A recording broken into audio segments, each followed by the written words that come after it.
आप सभी को मेरी नमस्कार।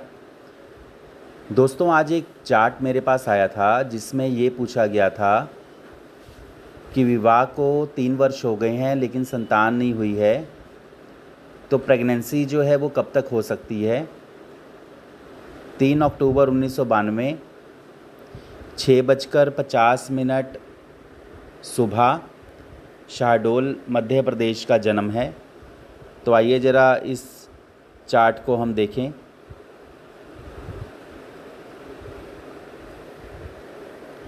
यहाँ पर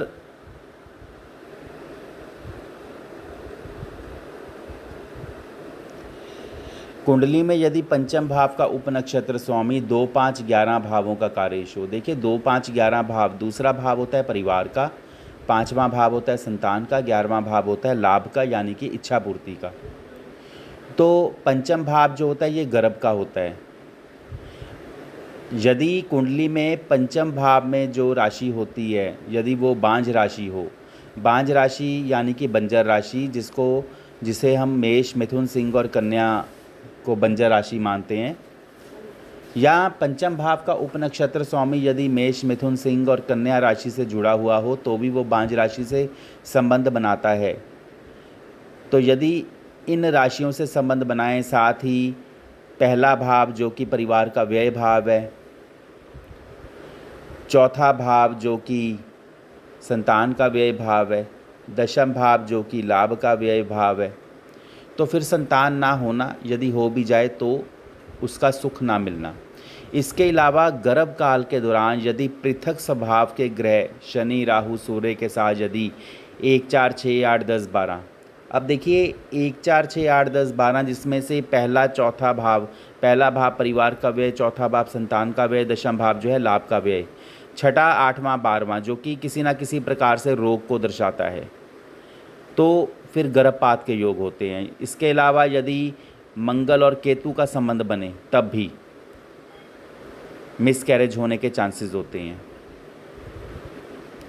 अब यहाँ पर संतान के जन्म के लिए जो नियम है, पंचम भाव का उपनक्षत्र स्वामी 2, 5, 11 में से किसी का कार्येश हो तो 2, 5, 11 भावों के कार्येश ग्रहों की दशा, अंतर्दशा, प्रत्यंतर दशा में संतान होगी, ऐसा हम मानते हैं। तो आइए जरा हम चार्ट की तरफ चलते हैं। यहाँ पर यदि हम बात करते हैं तो पंचम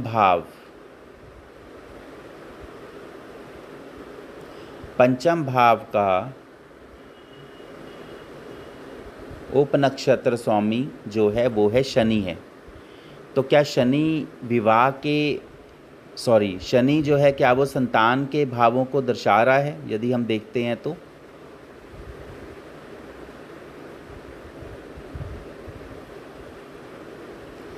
यहाँ पर हम देख सकते हैं शनि जो है वो 5वें भाव को, 11वें भाव को दर्शा रहा है। इसके अलावा यदि हम देख रहे हैं शनि उपनक्षत्र बुध पर 1 और 10 भाव दे रहा है। इसके साथ ही यदि हम देखते हैं तो शनि जो है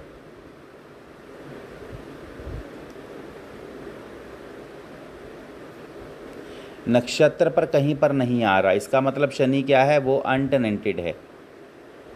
तो शनि यदि अनटेनेंटेड है तो अनटेनेंटेड होकर शनि 1 से 12 भावों में किन भावों का उपनक्षत्र स्वामी है ये हम देखेंगे।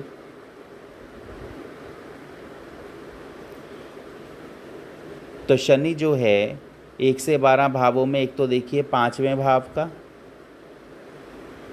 11वें भाव का उपनक्षत्र स्वामी है, यानी कि 5 और 11 भावों का मजबूत फल देने में सक्षम है। तो हम कह सकते हैं कि संतान का एक तरह से प्रॉमिस है।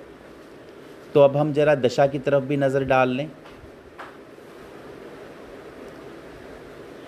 अब देखिए दशा यहाँ पर चंद्र की महादशा है। तो चंद्र की महादशा में गुरु की अंतर्दशा 21 जुलाई 2024, उसके बाद चंद्र की महादशा में शनि, बुध, केतु, शुक्र, सूर्य की अंतर्दशाएं आएंगी।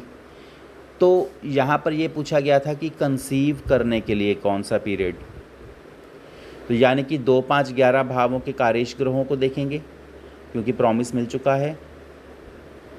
तो 2, 5, 11 भावों के कारेश ग्रहों को देखने के लिए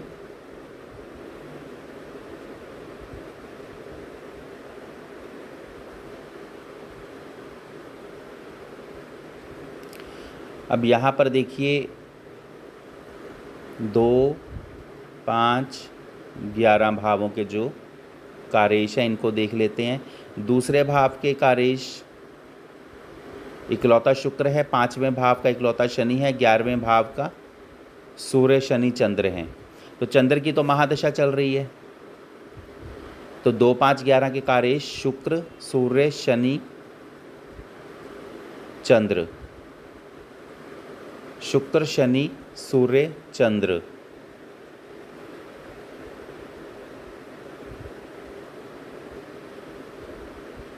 तो शुक्र, शनि, सूर्य, चंद्र, तो यहाँ पर चंद्र है तो चंद्र महादशा स्वामी के रूप में, और अभी गुरु की अंतर्दशा चल रही है। तो गुरु के बाद शनि की अंतर्दशा, तो ये पीरियड जो है पॉजिटिव है 21 जुलाई 24 से 19 फरवरी 26 तक। सूर्य का पीरियड भी पॉजिटिव है, लेकिन वो पीरियड काफ़ी आगे है। तो बेहतर है कि 21 जुलाई 2024 के बाद 19 फरवरी 2026 तक का पीरियड जो है ये पॉजिटिव है। अब यदि चंद्र की महादशा में, शनि की अंतर्दशा में प्रत्यंतर दशाओं का यदि हम पीरियड देखते हैं, तो जैसा कि आपको बताया था कि शनि, सूर्य, चंद्र ये पीरियड जो हैं पॉजिटिव हैं। तो देखिए इन पीरियड में कंसीव कर सकते हैं। इसके अलावा डॉक्टर की प्रिकॉशंस ज़रूरी है, समय समय पर चेक करवाना होगा, और यदि दिक्कत ज़्यादा आती है तो फिर IVF टेक्नोलॉजी की सहायता ली जा सकती है। क्यों? क्योंकि प्रॉमिस जो है शनि पंचम भाव का उपनक्षत्र अनटेनेंटेड होकर 5 और 11 का सबलॉट था, उपनक्षत्र स्वामी था, तो वो एक तरह से प्रॉमिस दे रहा है।